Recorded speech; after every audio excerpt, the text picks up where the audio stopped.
Welcome back to Tech Talk with Michelle and Christa. Hope everyone's having a great week. We'll get right into it. Michelle, why don't you share your tech tip today?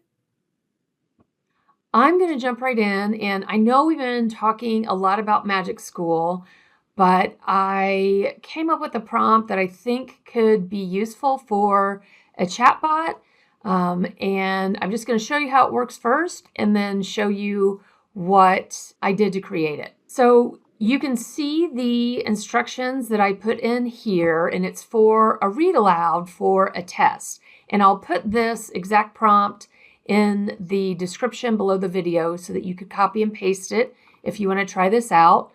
And you can see I'm testing it over here. So basically, I have attached my test that I want students to take that needs to be read aloud to them. I gave the chatbot very specific instructions that it couldn't provide answers, and I just wanted it to read aloud. So here I'm testing it.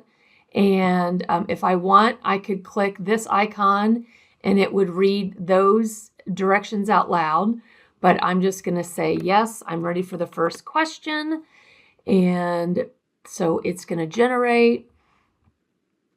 I can click the read aloud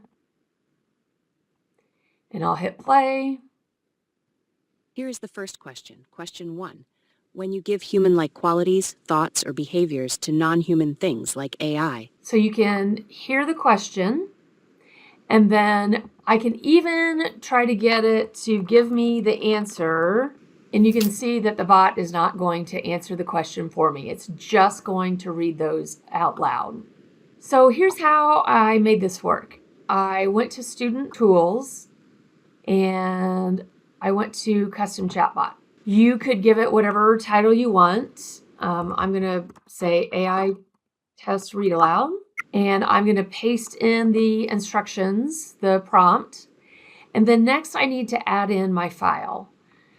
I want to use a Google form, so if I navigate over to my Google form, and it's like I can edit this form.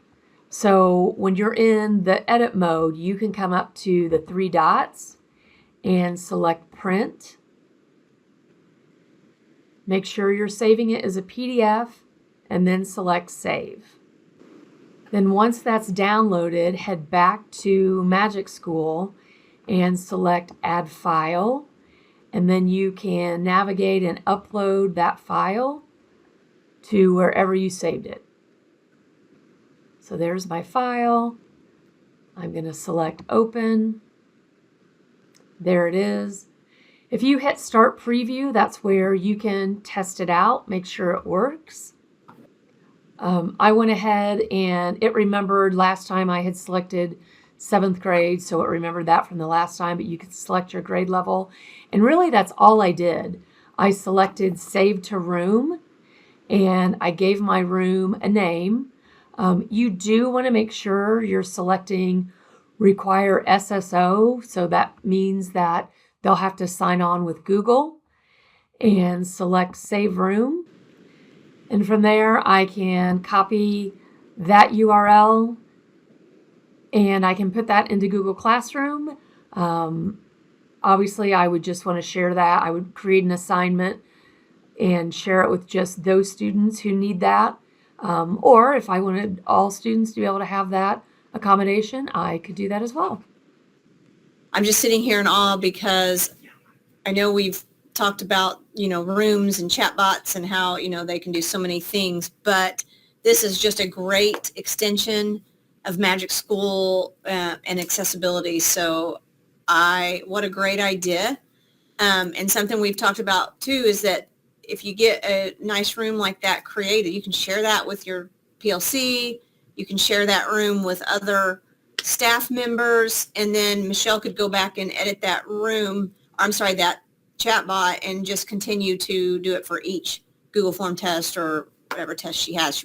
She could duplicate it or just edit that one she has. So what a fantastic idea, and what a fantastic, extension of a MagicSchool chat room. There's the options are endless for us with all of those. So thanks for sharing that. It really is just such a versatile tool. Christa, what do you have for us? So keeping with the theme of accessibility, I'm going to show you something built into Google Chrome. It is what I'm showing you right here. So if you play an audio or a music or a video or anything like a podcast, you're going to get live captions or automatic captions. And so it's really important with the audio, because I know in YouTube we have the closed captioning, but a lot of times when we're playing, let's say, for instance, I'm in Notebook LM and I'm going to play one of these podcasts, the live caption is turned on. So I have my live captions already on. If you don't, this is where it'll pop up every time you play. You can just turn them on, and then when you play the podcast, the live caption pops right up on your screen. And, it's just a nice accessibility feature that, I think would help some students when you're playing the podcast or video or audio files. So just thought I'd share that. That's built into Chrome again, like I said, and you don't have to do anything. As soon as you play it, that little media button pops right up. That's an awesome find. And I also noticed it had live translate on there as well. So what a great tool for our ML kiddos too. Yeah. Well, thanks for joining us this week. Hopefully one of these two tools will help you, and we will see you next time. Stay geeky, everyone.